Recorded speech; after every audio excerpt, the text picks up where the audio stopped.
Welcome back. In this video, we want to check out how we can get an IP address from a certain website as well as some additional information about it.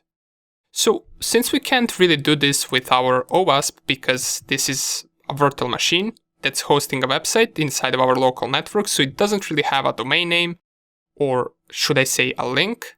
We already have its IP address right here, so we're just going to take a look at how we can get an IP address from some random website online. To do that, let's first open up our terminal, and there are a couple commands that you will use a lot. First command, which we already performed in a previous lecture, is called ping. Now, ping command allows us to determine whether a host is online or offline. For example, if I type ping and then the IP address of my OWASP virtual machine and press enter, it will continue pinging the virtual machine, which we can determine that this machine is up and running.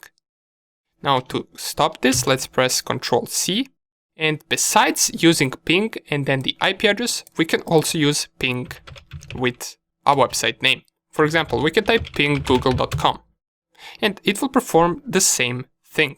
And as we can see, we're also getting the response from google.com, and in the brackets, we're also getting an IP address.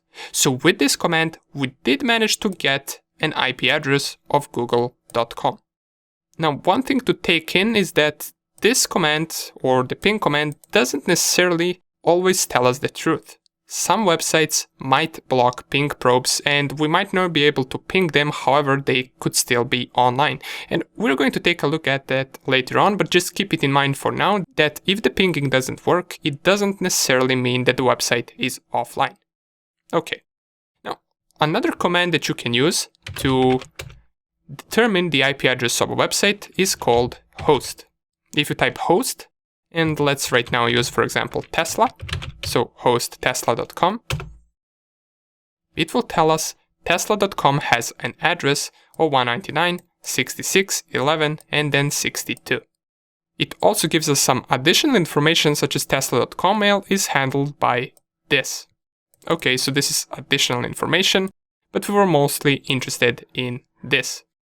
Don't worry if you get a different IP address for these bigger websites, it's normal, because they're not hosted only on one IP address.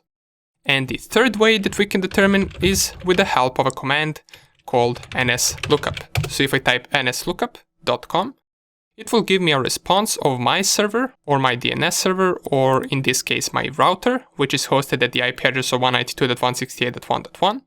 And the answer to our question will be down here. The name that we searched is tesla.com, and we got an IP address of 199.66.11 and then 62, which is the same IP address as we got right here.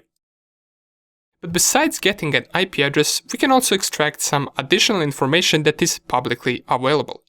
We can do that by using a tool called Whois. Now, Whois tool is used for gathering information about details of website registration that the owner of website provides. This usually provides us with some additional contacts such as emails, phone numbers, and also some physical addresses. Let's give it a try. So let's type whois tesla.com. Then we get a bunch of reply right here. We can already see that we're getting some phone numbers right here. If we scroll a little bit up, we're getting name servers, we're getting some postal codes, street, city, basically the physical address, including some phone numbers as well. We get information about admin, so we can see the admin name, the organization, street, city, and phone number. Some other information as well, domain status. If we go up, okay, so here is even more information. We get name servers right here. I believe these are the same as the ones that we passed below. We get more phone numbers, some email address as well. So we do get some information right here about the website. Usually, these large outputs will be given for larger websites. For example, if you were to try Whois command on some not that known website, it probably wouldn't give as much information as we got right here. As always, besides of using command line tools, oops, what happened here? Let's clear the terminal. And Besides using the command line tools that we will always use, you can also take a look at some website that will also give you information about a different website. That is also called passive information gathering. Why passive? Once we pinged our website and we used host and Nslookup and whois from our command line, we performed active information gathering because we pretty much interacted with the website the whole time. But once you do the same thing through a different website, it's called passive information gathering, because our target website won't be able to see who searched that information for them, because we never interacted with that website. We went through a third-party website that did all of that for us. So for example, we can type website's IP and find some website that will determine the IP of our target. Let's visit this first one, which is at link site24x7.com. And it pretty much does what it says. It finds an IP address. So if we were to type, for example, www.google.com, find IP, it would give us the IP address of www.google.com. And we can also get some other information if we go to DNS analysis right here. So we do get something right here. Here are the name servers. We got 4 of them, as we should get. We also get reverse lookup.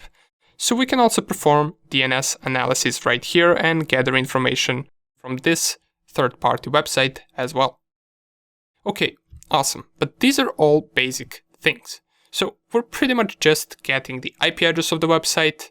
For now on, we also performed some Google dorking in order to find some useful information that we might need. We did perform whois command that gave us some additional information such as phone numbers, email addresses, and physical location, but these are all basic stuff. We want to get to the technical side of a website. And in the next lecture, we're going to check out a tool called WhatWeb. That is the tool that you will also use a lot, and it's pretty useful in discovering technologies that are behind the website. Nonetheless, thank you for watching, and I will see you in the next lecture.